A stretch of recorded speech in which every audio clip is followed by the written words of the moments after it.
On se retrouve aujourd'hui pour que je vous montre enfin comment créer cette attrape-rêve, depuis le temps que je vous en parle. Alors si vous voulez créer les mêmes décorations que moi, je vous ai fait une série de tutos pour chaque élément. Vous en faites pas, c'est vraiment facile et rapide à faire. Et si vous n'êtes pas intéressé par la même déco que moi, et comme ça au moins vous saurez faire le tissage de l'attrape-rêve et vous décorer comme vous voulez. Maintenant que tout ça c'est dit, on peut y aller.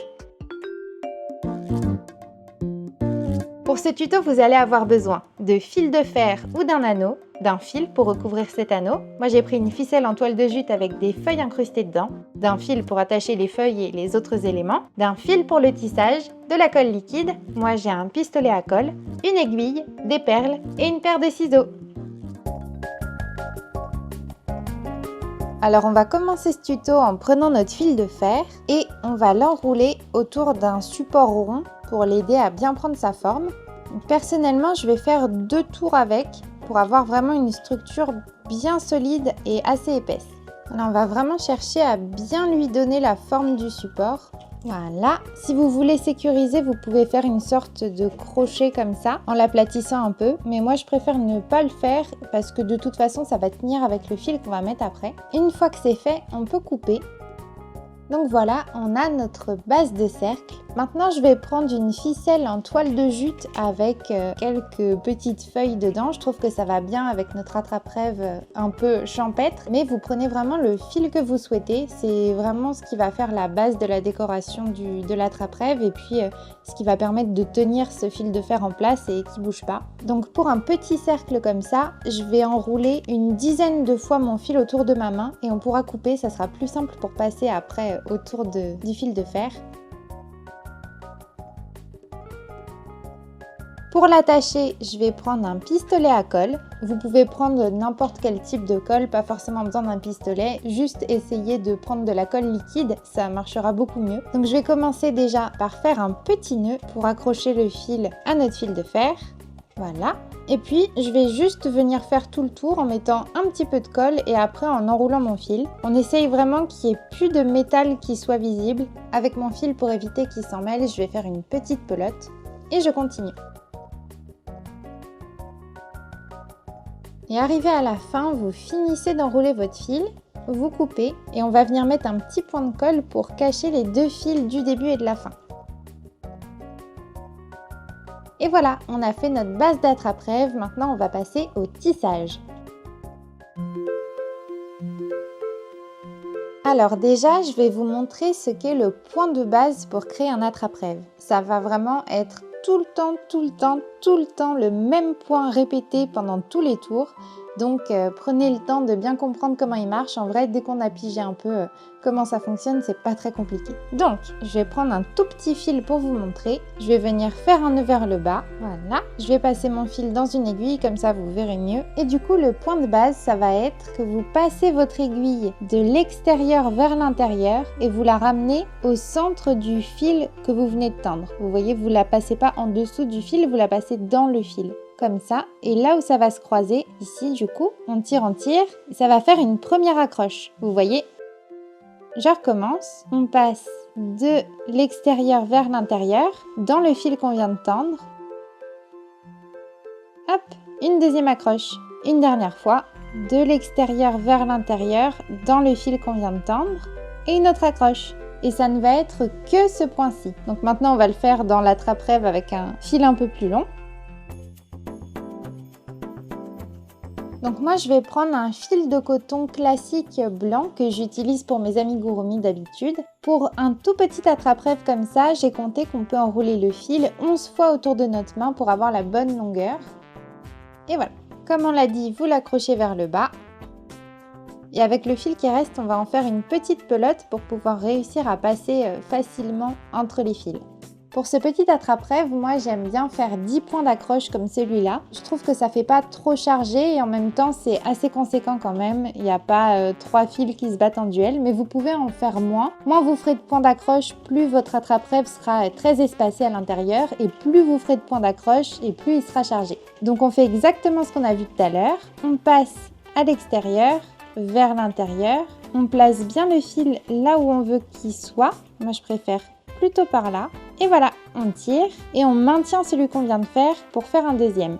Alors essayez d'avoir à peu près le même espacement entre chaque, ça sera plus esthétique. Donc on passe de l'extérieur vers l'intérieur dans le fil qu'on vient de tendre. Hop, on essaye de faire en sorte que ça soit le même espacement. À vue de nez, ça a l'air pas mal. On continue de l'extérieur vers l'intérieur et dans le fil.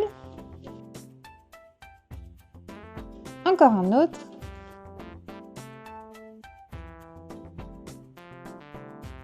Encore un. Donc là, vous voyez, on est à la moitié. On essaye de faire coïncider ce point-là avec le premier. Donc là, c'est pas trop mal. Toujours, on essaye de maintenir le même espacement. Et là, en plus, c'est pratique parce que comme on est vraiment au milieu, on peut s'aider du côté qu'on a déjà fait pour placer nos points qui restent. Donc on continue.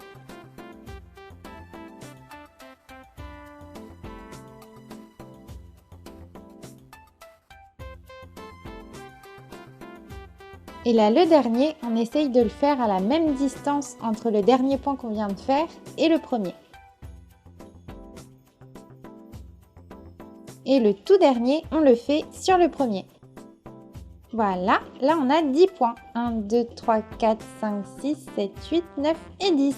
Alors maintenant déjà on va pouvoir en profiter pour faire un petit nœud entre le fil qui pend et le fil qui nous reste et puis on le cachera plus tard. J'ai aussi passé mon fil dans une aiguille parce que là ça va être compliqué de faire passer toute la pelote là-dedans. Et maintenant on va simplement continuer. Pour chaque segment qu'on a créé tout à l'heure, on va piquer à la moitié et on va faire exactement le même point qu'on a fait jusque là. Donc de l'intérieur vers l'extérieur et on ramène à l'intérieur, on tire. On le met au milieu du segment et ça nous crée un point. Encore une fois, on maintient bien le point qu'on vient de faire, comme ça bouge pas. Ici, on pique, on ramène, on met au milieu et on tire. Et on va faire ça sur tout le tour.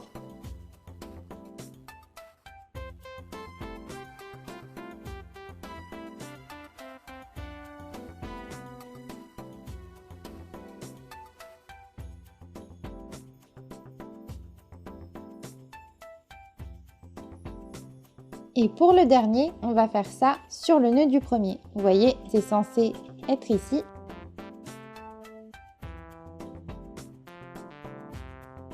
Tour numéro 3, on continue. Donc ça se rétrécit au fur et à mesure. On va faire un nœud à la moitié de chacun des segments ici. Donc c'est parti, toujours le même point. On part de l'intérieur vers l'extérieur, on ramène à l'intérieur, on tire et on met au milieu.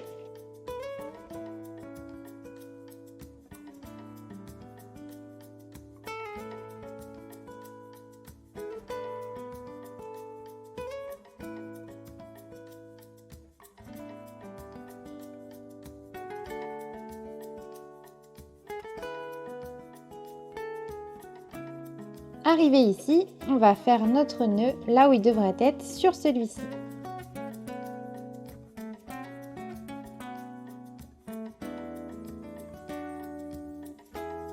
Voilà, c'est parti pour le dernier tour sans perles. On fait toujours la même chose, un nœud au milieu de chacun des segments qu'on a.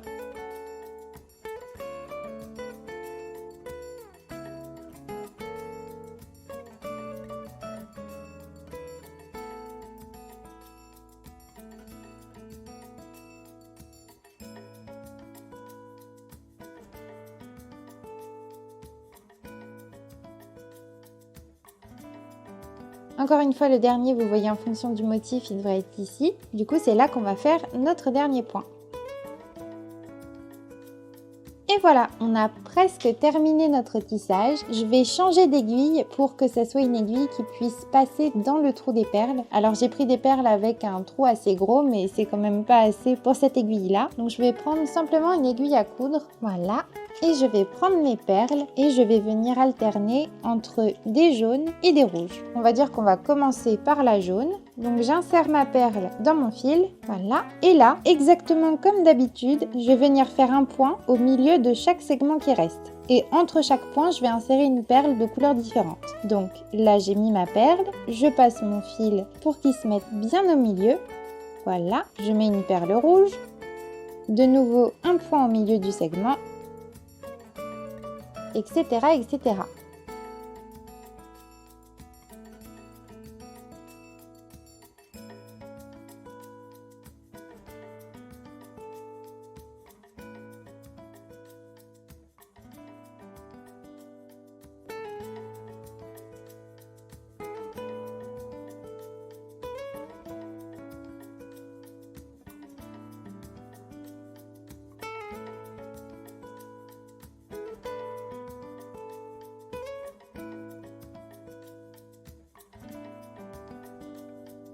Et ici, on va venir pour la dernière faire notre nœud directement là.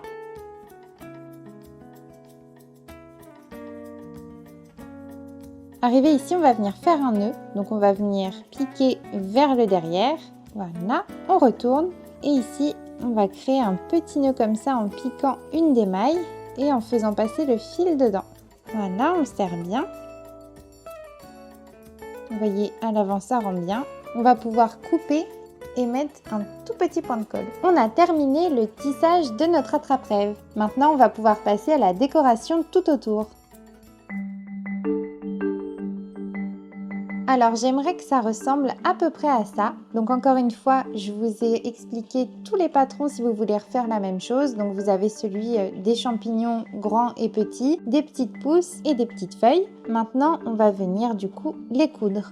On va commencer par les 3 champignons centraux. Je vais prendre un fil qui est à peu près de la couleur des feuilles de ma toile de jute et je vais venir la passer dans mon aiguille. Alors, je veux que mon champignon central soit aligné avec celui-ci et la perle. Donc, hop, je le place bien et derrière, je vais venir faire un point n'importe où, ressortir vers le milieu, passer en dessous, donc vers l'avant de l'attrape-rêve. Donc on va voir le fil un tout petit peu, mais bon, c'est pas très grave, il est dans une couleur qui se fond bien dans le décor, on va dire. Je repique dans mon attrape-rêve vers le dos. On essaye de faire en sorte que ça ressorte vraiment à la base du champignon. On tire bien. Vous voyez, on a créé un point d'accroche ici. Attention aux petites feuilles, on peut les faire passer sur le devant, voilà, si c'est possible. Et je vais faire plusieurs points comme ça pour que ça tienne bien. Donc on va dire un sur chaque champignon.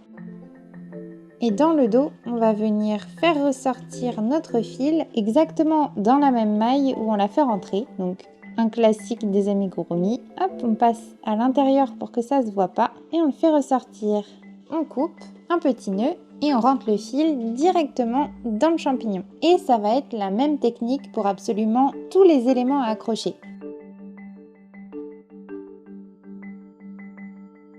Pour les formes qui sont plates, ça va vraiment être le même principe, juste on va venir cacher à la fin les fils dans les mailles de l'objet.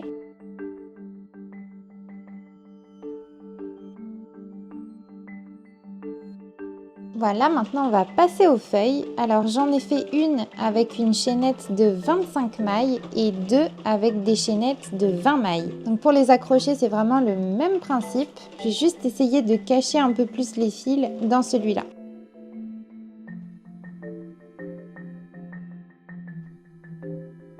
Voilà, et au dos, je vais venir faire un petit nœud et je fais rentrer le fil dans les mailles.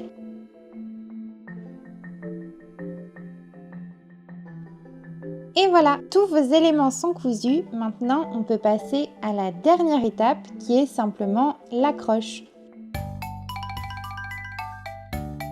Alors pour l'accroche, c'est tout simple. Vous prenez un peu du fil en toile de jute qui vous reste. Au niveau des 3 champignons, je vais passer de l'intérieur vers l'extérieur, puis l'inverse, de l'extérieur vers l'intérieur. On essaye d'être à peu près à la moitié. Voilà. Ensuite, je passe derrière les champignons. Et je vais venir faire un nœud, voilà, on remet un peu les champignons et là on peut faire un nœud coulissant comme ça.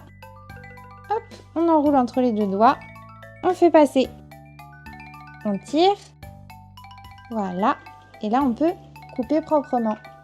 Et voilà, vous avez maintenant votre attrape-rêve terminé. J'espère que ce tuto vous aura plu. Maintenant que vous savez tisser un attrape-rêve, vous pouvez en créer sur plein de thèmes différents. Et d'ailleurs, n'hésitez pas à me taguer sur les réseaux sociaux pour me montrer vos créations, justement avec des thèmes différents ou ce même thème-là, ça me ferait très plaisir. Vous pouvez aussi vous abonner à la chaîne pour ne pas manquer les prochaines vidéos. Moi sur ce, je vous fais des bisous et à bientôt.